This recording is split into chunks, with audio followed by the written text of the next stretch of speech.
state of mankind. How much do you know? Excerpt from How the Specter of Communism is Ruling Our World. 1.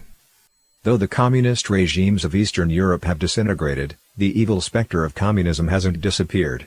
On the contrary, this evil specter is already ruling our world, and humanity must not harbor a mistaken sense of optimism. Communism is neither a trend of thought, nor a doctrine, nor a failed attempt at a new way of ordering human affairs.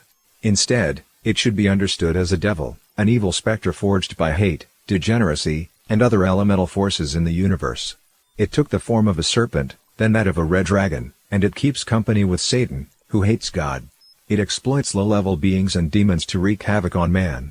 The goal of the specter is to ruin humanity, and while the divine offers salvation to humankind, communism tells man not to believe, attacks human morality so as to renounce tradition, and causes man not to heed God's instruction and, ultimately, to be destroyed. The communist evil specter, with its countless mutations, is full of guile.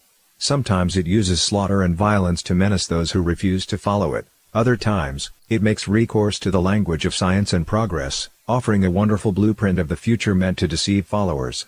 Sometimes it presents itself as a profound field of learning and makes people believe that it's the future direction of mankind. Other times, it uses the slogans of democracy, equality, and social justice to infiltrate the fields of education, media, art, and law, bringing people under its banner without them even knowing it.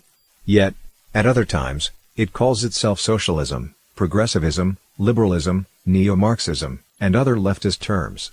Sometimes it holds up seemingly righteous banners such as pacifism, environmentalism, globalism, and political correctness. Other times, it supports vanguard art, sexual liberation, drug legalization, homosexuality, and other indulgences in human desires, giving the mistaken impression that it's part of a popular trend. Extremism and violence aren't its only expressions. Sometimes it pretends to care for the welfare of society. Yet its root purpose is to destroy, by whatever means, everything traditional, whether it be faith, religion, morality, culture, the institution of the family, art, pedagogy, law, whatever it takes to have man fall into a moral abyss and be damned. Communism and its various mutations are now found around the world.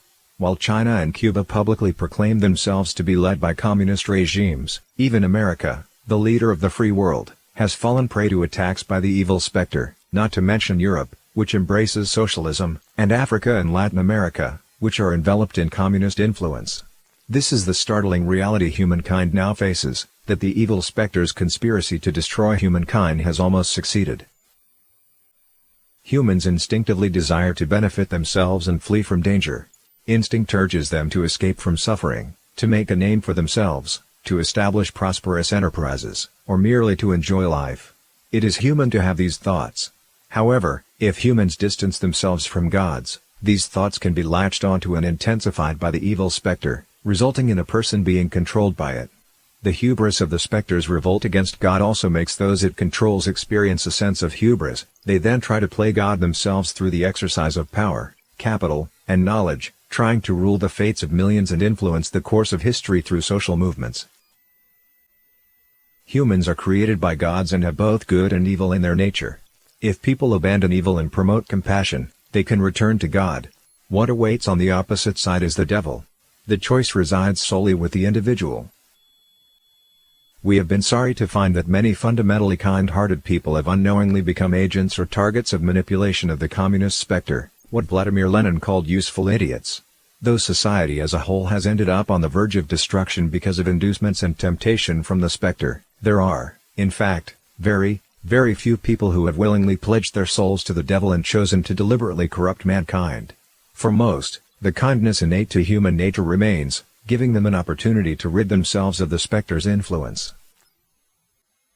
This is the purpose of this book, to set out this complex and tangled issue in plain language, as truthfully as possible. Then people will be able to see the tricks of the communist specter. More importantly, this book seeks to present the moral, cultural, and artistic traditions that God's laid down for mankind. Individuals may then choose between God and the evil specter for themselves. When a person's kind thoughts emerge, God's will help free him from the devil's control. But the process of seeing the devil for what it is requires that one think deeply and discern clearly. This book seeks to re-examine the tides of history over the last several centuries and, from a high level and with a broad perspective, assess the multifarious masks and forms the devil has adopted in order to occupy and manipulate our world. The goal of this exercise is not to simply recount history, but to understand how we can stop the devil from ever ruling the world again. This relies on the individual's own enlightenment, proactive abandonment of evil, and return to the traditions and way of life that God's laid down for man. God will triumph over the devil. Which side we stand on will determine our eternal destiny.